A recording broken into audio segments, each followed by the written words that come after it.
Okay, now let us see the question number 1 of exercise 4.1. तो देखो, two variables equation है, हमको दो वेरिएबल सपोज करने हैं, उसके अकॉर्डिंग इक्वेशन फॉर्म करने हैं. Word problems given. अभी तक तो हमने इंट्रोडक्शन में कहा कि टू वेरिएबल्स क्या होते हैं, एक्स और वाई होते हैं, और वो लीनियर क्यों होते हैं ये भी जानना जरूरी था. तो इंट्रोडक्शन पार्ट भी डिस्कस नहीं किया था, बट यहाँ देख लो, अगर X Y plus 1 equal to 0 है, so here degree of X equal to 1 and degree of Y equal to 1.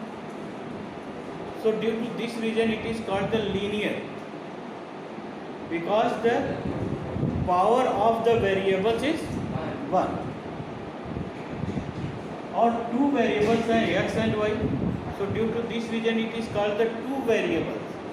And linear क्यों कहा गया, क्योंकि इसके पावर क्या है 1 है, इसलिए इसको linear बोला जाता है. बात आ गई समझ में?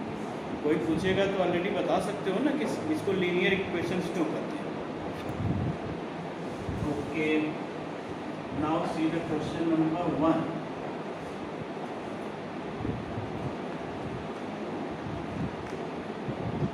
The cost of notebook is twice the cost of pen. The cost of notebook twice the cost of pen. तो दोनों के पहले क्या है, cost of a notebook and cost of a pen पहले सपोज करेंगे. दोनों के let cost of a notebook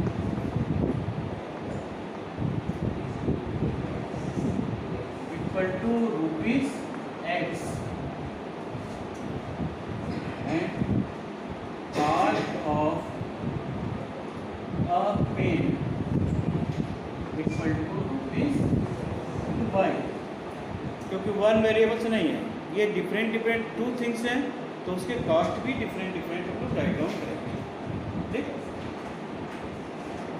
कह रहा है right the equation in two variables. तो अब यहाँ पे कह रहा है cost of a notebook is twice the cost of a pen. Cost of notebook is twice. तो देखो पहले हम कैसे लैंग्वेज में लिखते हैं. ये कह रहा है कि cost of a notebook equal to twice means 2, twice 2 लिख दिया, into cost of a pen. लेकिन यहाँ तो इन्होंने वेरिएबल्स की बात कही थी, ये थोड़े की कह रहा है कि सेंटेंस लिखो, कह रहा है कि वेरिएबल्स के फॉर्म में लिखना है लीनियर इक्वेशंस टू वेरिएबल. तो चलो भाई, कास्ट ऑफ अ नोटबुक क्या है, equal to 2 and cost of a pen क्या है y. अब इसको किस फॉर्म में हम कन्वर्ट करेंगे, ax plus by plus c equal to 0, इस फॉर्म में कन्वर्ट करते हैं. Okay, so x minus 2y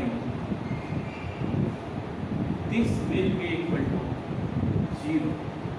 So this is the linear equation of two variables. So write down.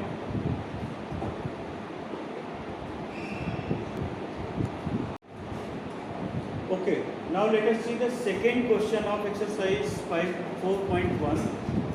Express the following linear equation in the form of ax plus by plus c equal to 0.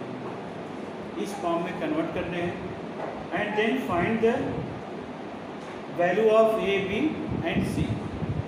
So second question, see the first part, 2x plus 3y equal to 9.35 बार ऑन 5. अब इसको convert करना है हमको किस form में, इस फॉर्म में, एंड ए बी सी की वैल्यू फाइंड आउट करनी है. तो आई होप आप लोग कर लोगे. इंट्रोडक्शन पार्ट में हम लोगों ने किया ही था इस तरह का. तो है 2x प्लस 3y माइनस 9.35 बार. इससे हम इसको कंपेरिजन करेंगे. x का कोएफिशिएंट यहाँ पे a है, यहाँ पे क्या है 2 है. Similarly, coefficient of y b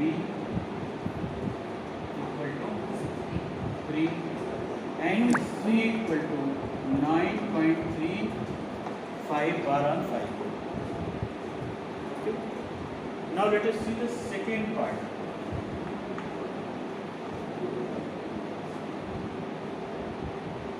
X minus y by 10 y by 5 minus 10 equal to 0. देखो अप्रॉक्स ये और ये सेम फॉर्म में है, बट यहाँ पे 5 बस यहाँ पे इसके नीचे आ गया, तो इसको थोड़ा अरेंज करेंगे. x यानी 1x माइनस 1/5y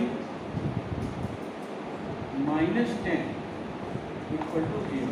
अब हम कंपेयर करेंगे इस पार्ट से हम कंपेयर करेंगे. a की वैल्यू 1, b की वैल्यू माइनस 1/5 एंड c की वैल्यू माइनस 10. ठीक है. एक तरीका और था, आप चाहो तो 5 एलसीएम भी लेकर के उसके कोफिशिएंट को दूसरे फॉर्म में लिख सकते हो. जैसे यहाँ पे मान लो 5 एलसीएम ले लिया तो क्या होगा, ये 5x minus 1y minus 550 equal to. तो अगर आप ऐसे भी करते हो और ये आंसर लिख देते हो तो वो रॉन्ग नहीं होगा, क्योंकि आपने इसको कन्वर्ट किया. लेकिन ये क्वेश्चन पहले आपको राइट डाउन करने पड़ेंगे, और जिससे ये क्लियर हो कि आपने एलसीएम के बाद ये कोफिशिएंट लिखा है. ठीक है. अदरवाइज डायरेक्ट ऐसे लिखा जा सकता है. Now let us see the third part of this question.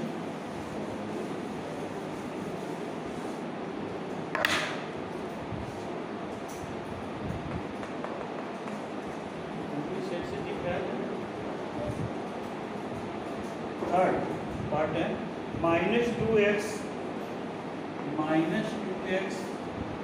Plus 3y equal to 6. Now convert in this form minus 2x plus 3y minus 6 equal to 0. So value of a equal to minus 2, b equal to 3 and c equal to minus 6. Now see the fourth part. X equal to 3y. X equal to 3y. तो ये हो गया 1x, 1 तो लिख ही सकते हैं हम लोग, minus 3y equal to 0, but c नहीं दिख रहा है यहाँ पे, तो हम प्लस 0 लिख सकते हैं जिससे c अपीयर हो जाए. तो ये हो गया हमारा x, a की वैल्यू 1, b की value minus 3 and value of c equal to 0. इससे क्या होता है, थोड़ा ये हो जाता है, हम लोग a b c की वैल्यू आराम से लिख सकते हैं. चलिए नेक्स्ट क्वेश्चन, क्वेश्चन नंबर 5 में ये फॉर्मूला लगा देना. डू योरसेल्फ कर लोगे, क्योंकि ये 4 की तरह ही है. क्वेश्चन नंबर 6 करते हैं, 6 पार्ट. ठीक है. 6 part. y minus 2 equal to 0. अब देखो यहाँ x वाला पार्ट नहीं है ना, 7th वाला है. अच्छा चलो 6 वाले में क्या दिया भाई, 3x प्लस 2 इक्वल टू 0. थोड़ा ऐसे हो जाए, देख लो ब्लैकबोर्ड पे क्या लिखना. ठीक है. अब यहाँ पे y का पार्ट डिसअपीयर है ना, उसको हम अपीयर कर लेते हैं पहले. तो 3x plus 0y plus 2 equal to 0. So value of a equal to 3, b equal to 0, c equal to 2.